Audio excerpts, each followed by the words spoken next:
Download करें जनमत Haryana app. से दिग्विजय लड़ेगा, मैं बोला दिग्विजय क्यों, उसका बाप लड़ ले, उसका भाई लड़ ले। रोज ये कहते थे मेरे लिए, हमारी वजह से अभय सिंह विधानसभा पहुंच गया, अब वो चारों आ जाए ना लड़ने के लिए, उनको बहम निकल जाएगा, पता चल जाएगा। ये चुनाव इलाहाबाद का अब की बार एक चीज का और फैसला करेगा कि चौधरी देवीलाल का असल वारिस कौन है और चौधरी देवीलाल की नीतियों को कौन आगे ले जा सकता है। जी इलाहाबाद सीट चौधरी देवीलाल जी की गृह क्षेत्र की सीट है, ये पार्टी तो उन्हीं के उस पर बनी है, तो क्यों नहीं हम दावा क्यों नहीं करेंगे, दावा भी करेंगे, गठबंधन में लड़ेंगे, उस सीट को जीतेंगे।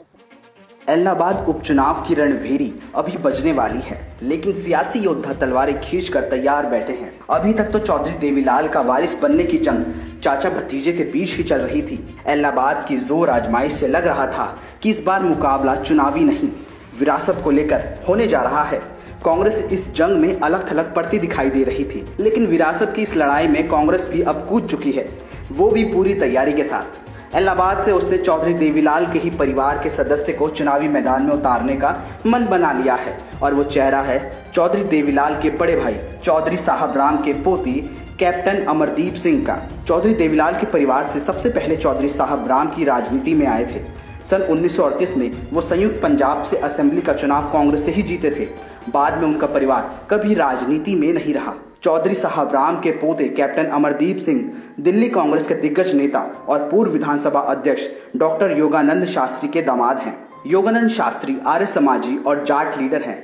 शास्त्री दिल्ली के विख्यात नेता रहे चौधरी हीरा सिंह के दामाद हैं। कैप्टन अमरदीप सिंह की पत्नी प्रियंका सिंह सिहाग प्रियंका गांधी के साथ दिल्ली के मॉडर्न स्कूल में पढ़ती थी। कांग्रेस ने उन्हें 2020 के दिल्ली विधानसभा चुनाव में आर के पुरम विधानसभा सीट से मौका भी दिया था।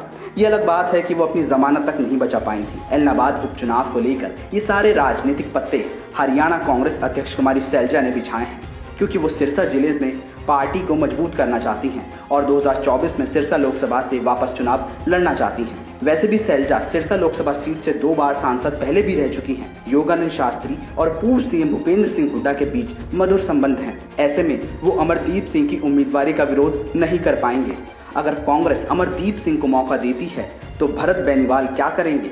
वो कांग्रेस की तरफ से 3 बार इलाहाबाद विधानसभा सीट से चुनाव लड़ चुके हैं। टिकट ना मिलने की सूरत में वो भी बीजेपी में जा सकते हैं। वहीं बीजेपी के पास अब पहला विकल्प ये है कि वो इलाहाबाद सीट जेजेपी को दे दे, लेकिन बीजेपी का ट्रैक रिकॉर्ड कहता है कि जिस विधानसभा सीट से बीजेपी 50,000 से ऊपर वोट ले चुकी हो वो किसी दूसरे सहयोगी के लिए नहीं छोड़ती। इलाहाबाद सीट पर बीजेपी के लिए तुरुप का पत्ता है आदित्य देवीलाल चौटाला, जो दोनों को टक्कर दे सकते हैं। आदित्य देवीलाल के अलावा इस सीट पर गोविंद कांडा और पवन बेनीवाल भी बीजेपी के टिकट के प्रबल दावेदार हैं। अब तक बीजेपी जेजेपी गठबंधन और इनेलो के बीच दिखाई दे रहे मुकाबले के बीच कांग्रेस भी गेम से बाहर नहीं रहना चाहती, इसलिए उसने चौधरी देवीलाल परिवार से ही पुराने कांग्रेसी रहे चौधरी साहब राम के पोते को चुनावी मैदान में उतारने का मन बनाया है।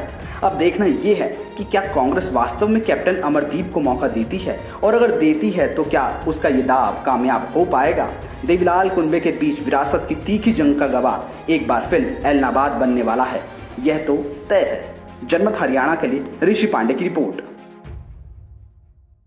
राजनीति के आगे, राजनीति के पीछे, हर हलचल को जानने के लिए हमारे YouTube चैनल जनमत हरियाणा को लाइक करें, सब्सक्राइब करें और अपडेट रहने के लिए बेल आइकन दबाना ना भूलें। देखते रहें जनमत हरियाणा, सच के अलावा कुछ भी नहीं।